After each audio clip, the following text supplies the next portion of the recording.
Hello, and welcome back to another episode of Artworks for Teachers. I'm your host, Susan Riley. And today, my friend, we're going to try to have a little bit of humor, but in a kind of satirical way, maybe. So today's episode is all about the things that we ask teachers to do that are just absolutely ridiculous, because if you can't laugh about it, you're going to cry, right?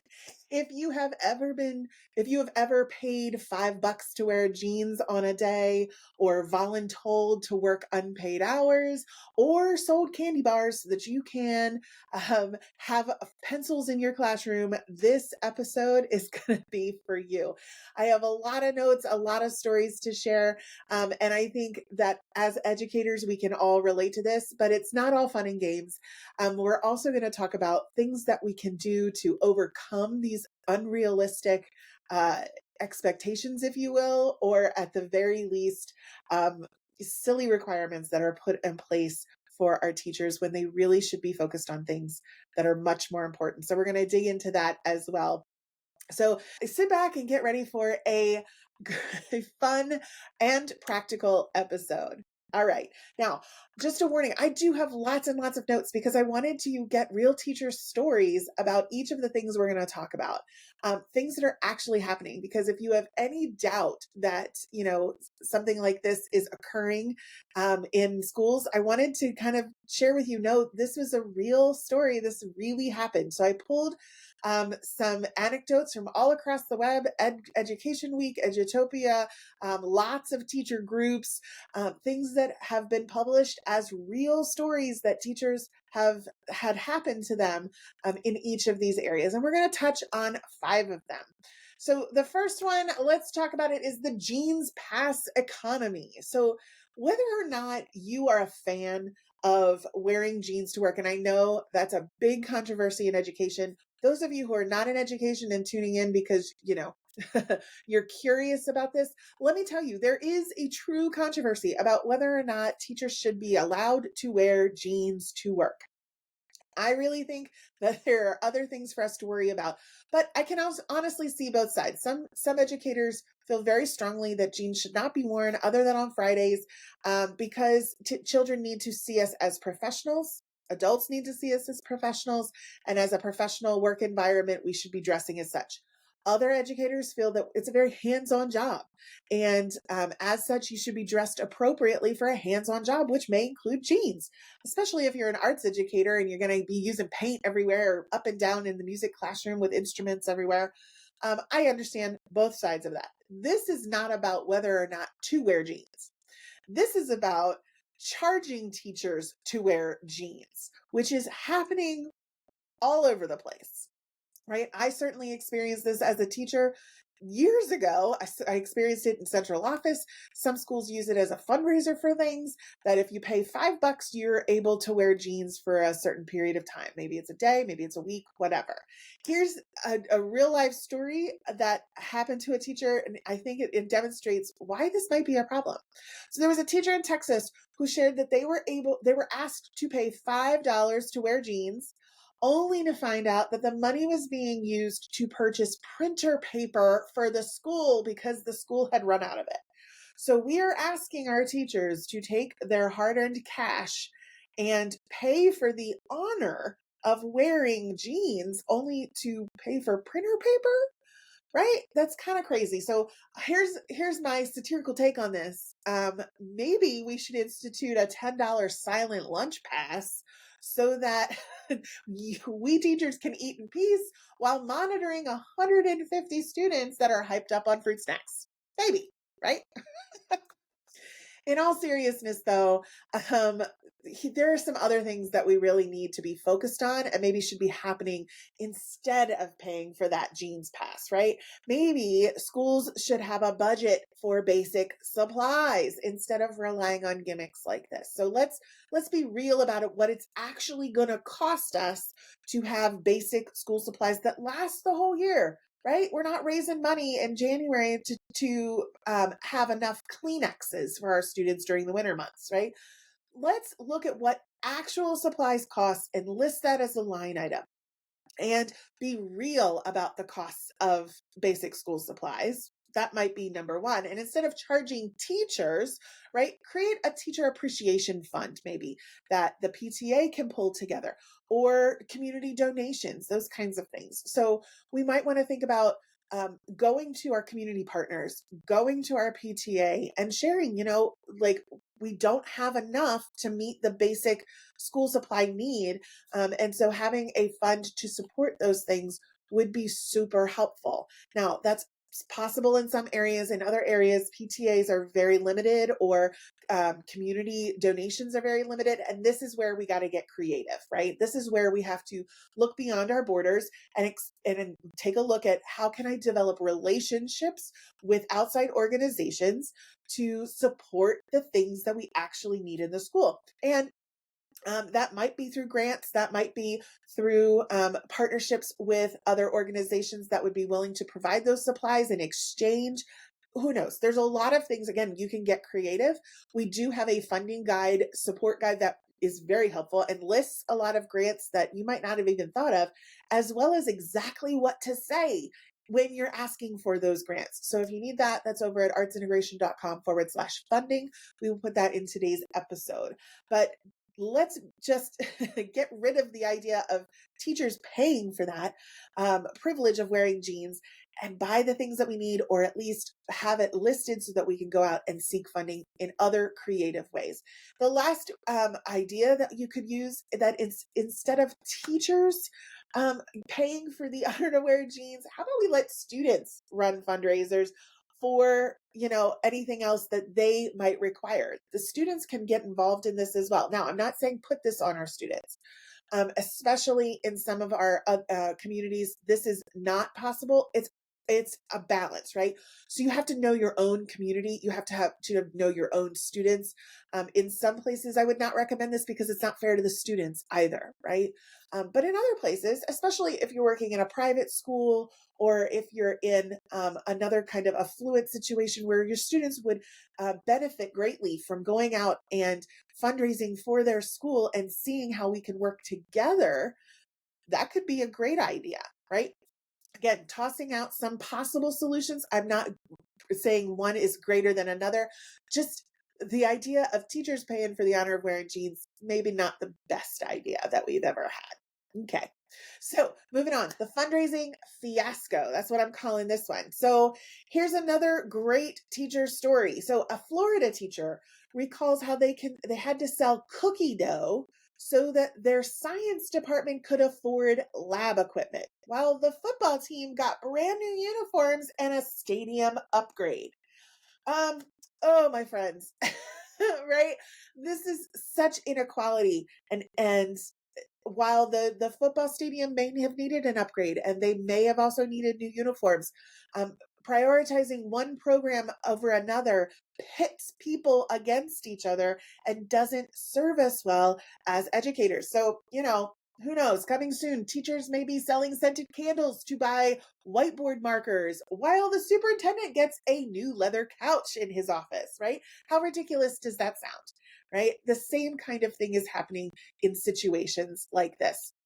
And while you may not, maybe that superintendent really would need that leather couch, but are we pitting leadership against teachers? Maybe in that situation. Same scenario here. And we have all experienced this. That's the sad part, is that we've seen programs that have more parent boosters or more engagement long term. They get things that programs that are maybe less sexy, if you will, less kind of things that get people on board right away, like maybe science lab equipment. That's not as exciting as our football stadium getting that upgrade, right? But is it as necessary? Absolutely. And this comes down to our culture of, there's so many things in our own culture that we prioritize that maybe we shouldn't. Don't get me started on edutainment. I did an entire episode of Spark Chasers on the problems with edutainment and how we all get sucked into that to a degree, right?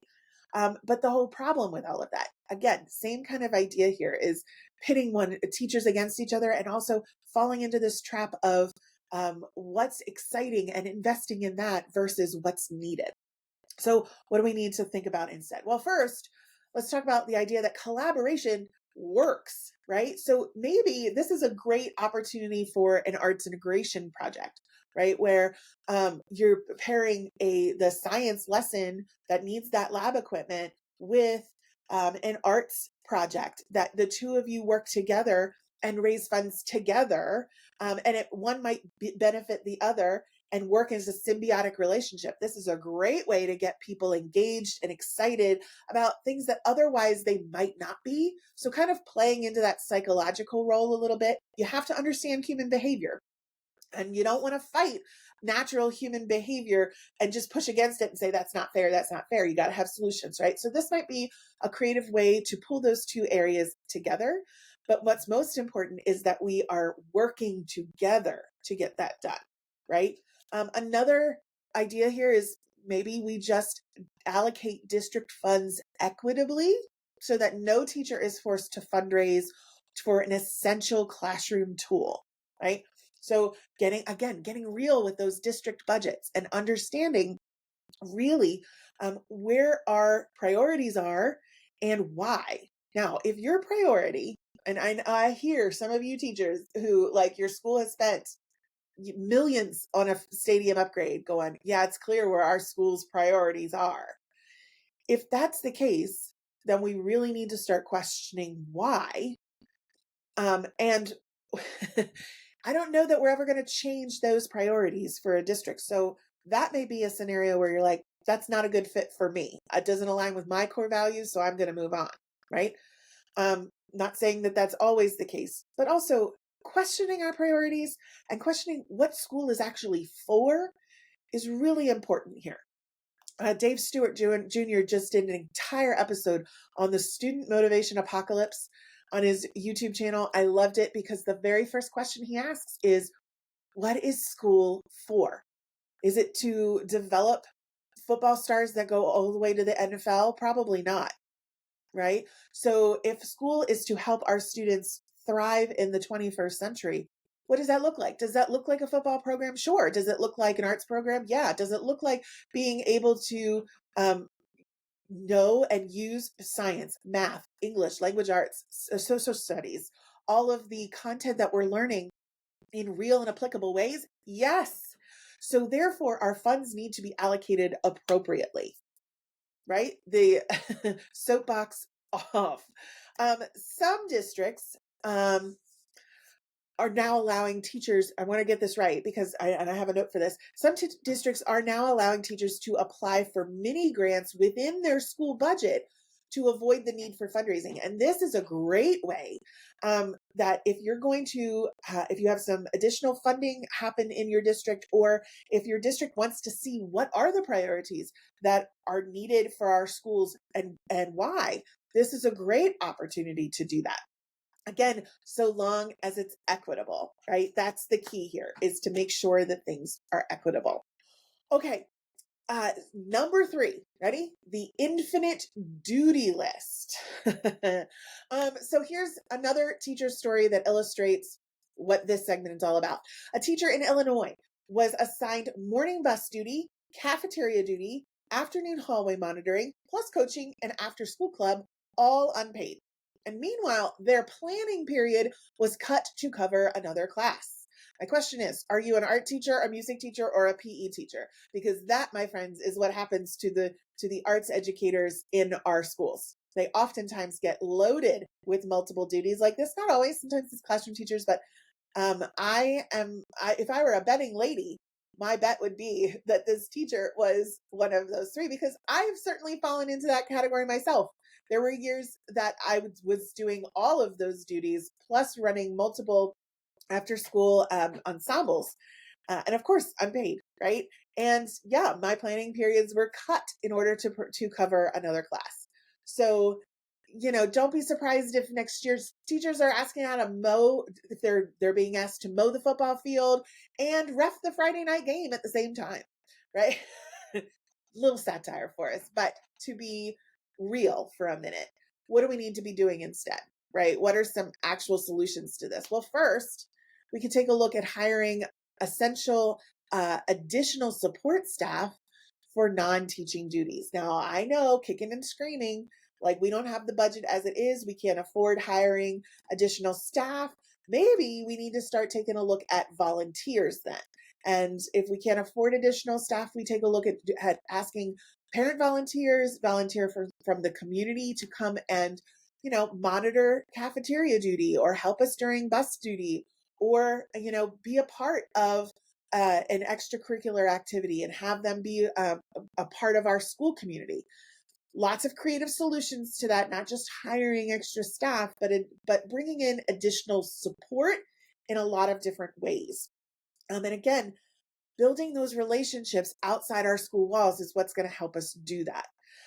Also, we got to be, and again, we talk about this a lot, and I know for budgets, it's tight, but at the same time, we have to implement fair compensation or comp time for teachers who are asked to take on additional duties. I'm just going to put it plainly. We need to pay teachers for the times that they work outside of their contracts. And this is a fight that we're going to continue to have, but it is necessary. And so we need to understand that if we're not being paid for something, it is not within our contractual duty to do it. Now, I know teachers, we have giving hearts and we do not want to cause an undue burden to our schools or our districts. However, at the same time, there are such things as healthy boundaries. Right now, I'm looking at Dr. Henry Cloud's work on necessary endings in that book, and he talks a lot about what is manipulation and what is a fair ask and what our boundaries need to be. And I think it's a really good book to think about what is fair, what is not fair, how do we establish boundaries for ourselves of what we are willing and what we are not willing to do. At the end of the day, for example, I didn't mind doing morning duty and bus duty. And I didn't mind the cafeteria duty or the extracurriculars. I minded the planning time getting cut from my day because I felt like that was like something that was taken away from me that I was entitled to. I didn't mind volunteering for things. I knew teachers who did, and they have every right to mind to volunteer to do those things. Um, where I draw the line is when you start to impede upon contractually provided periods of time in order to take advantage of teachers. So we need to be thinking about that.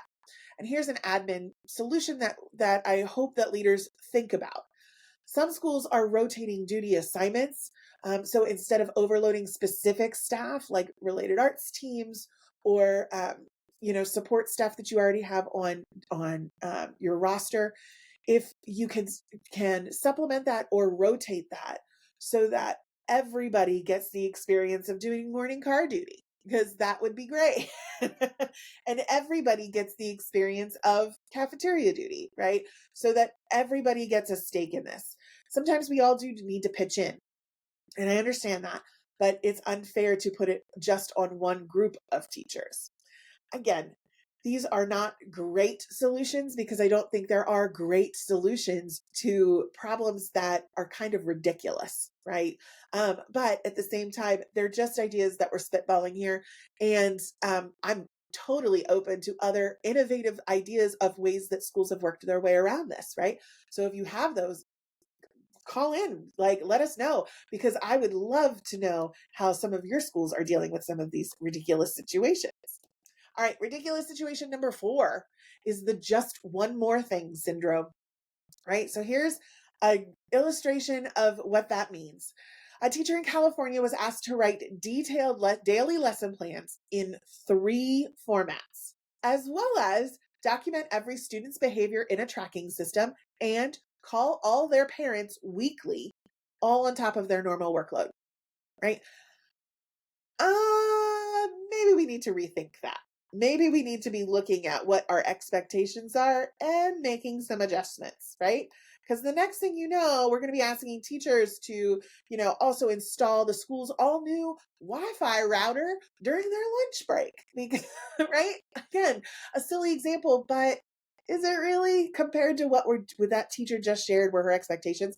And let me say, this is, again, not in isolation, right? Like, I don't want anybody walking away going, well, that's an extreme example. No, no, no. This is an example that's happening a lot. We're asking teachers to do way too much, way too much. We're asking them to be counselors at the same time as, being the secretaries to take attendance, to making sure that we're calling parents and establishing those relationships as much as possible.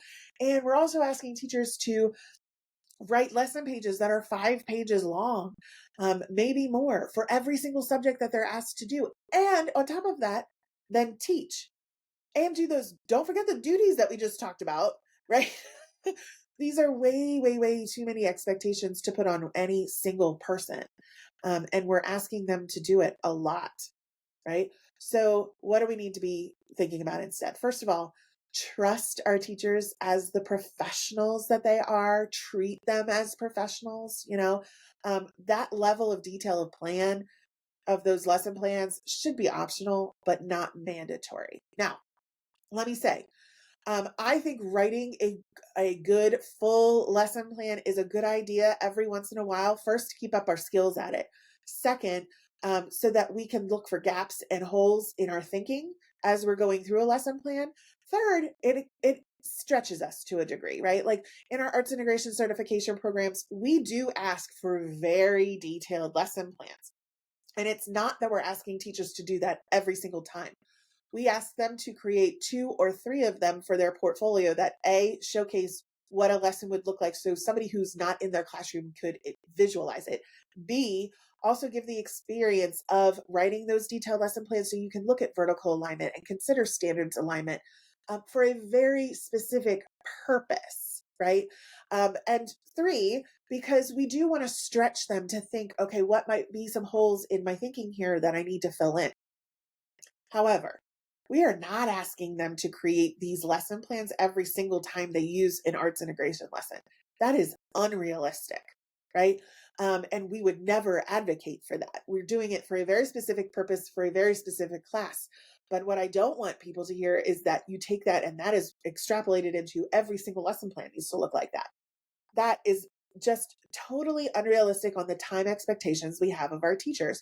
And they are professionals. They have been trained. The whole point of doing a lesson plan like that in our certification program is that you have been trained how to do that and what to look for so that when you do step into a lesson, okay, I have these standards aligned. I have this general outline and I can put it into practice because I've had the experience to do that, right? That's why we hire certified professionals as teachers. And so trusting them for that professionalism. Second, let's reduce the redundant paperwork, right? At this day and age where we have AI and automation, let's put them to use for other things, like automating our systems wherever possible for tracking behavior and progress, utilizing the technology that we have in support of getting rid of that redundancy and taking a weight off of our teachers, right? That's a good use of AI that we could definitely explore more. And maybe a solution for our admins to be thinking about. Some schools have shifted to weekly check-ins instead of daily lesson plan submissions. I would advocate you might even want to get rid of weekly and go with monthly or quarterly, for your sake and for your teachers, right? So let's just be real about, given the time that you have, what is a realistic expectation of lesson planning, paperwork, tracking behavior, all of that stuff to expect and still get high quality teaching done. And our last segment, my friends, is standardized testing chaos. Oh man, this is one especially timely for this time of year in February when we're sharing this. So, a New York teacher describes how they lost 3 full weeks to testing prep only to have students take a test that doesn't count towards their grades, just district data. So, 3 weeks of time in a classroom is an eternity. And we are giving that up for test prep that we don't even want to do, that our districts are requiring, right? To get ready for a standardized test, which is a momentary gap, just a momentary look at student data that of a single day, of a single moment that doesn't even truly represent what they've learned all year long, just to go to district data so that they can provide it for whatever reason for accountability. Sometimes they have to provide it for funding. Sometimes they have to provide it for transparency and details. Don't get me started on that. Um, this is a huge waste of time and energy, and it causes undue stress and anxiety, something that we definitely don't need more of in our schools at the moment, right? So maybe instead of spending our money on testing companies, we actually spend it on paying teachers what they deserve, right? That might be a wild thought. But seriously, what do we need to be happening instead, right? First of all, reduce over testing. Some states are moving to portfolio based assessments. That's a great example of states that are looking for a more holistic viewpoint of their students. But again, thinking about, we don't need to test every little thing. We don't need to look at every um, detail. We do need to have some captured idea of where our students are, how our students are performing. But do we really need to spend 3 weeks in test prep for that when we are teaching this all year long? Secondly, allow teachers to use real-time classroom assessments instead of standardized testing data for measuring progress. This is a big one because that actually gives us better data on how our students are doing than a standardized test. And I know we don't have, as educators, a whole lot of choice here because we are mandated to take these standardized tests by our states and currently federally, right? So we have to do this, and I get it.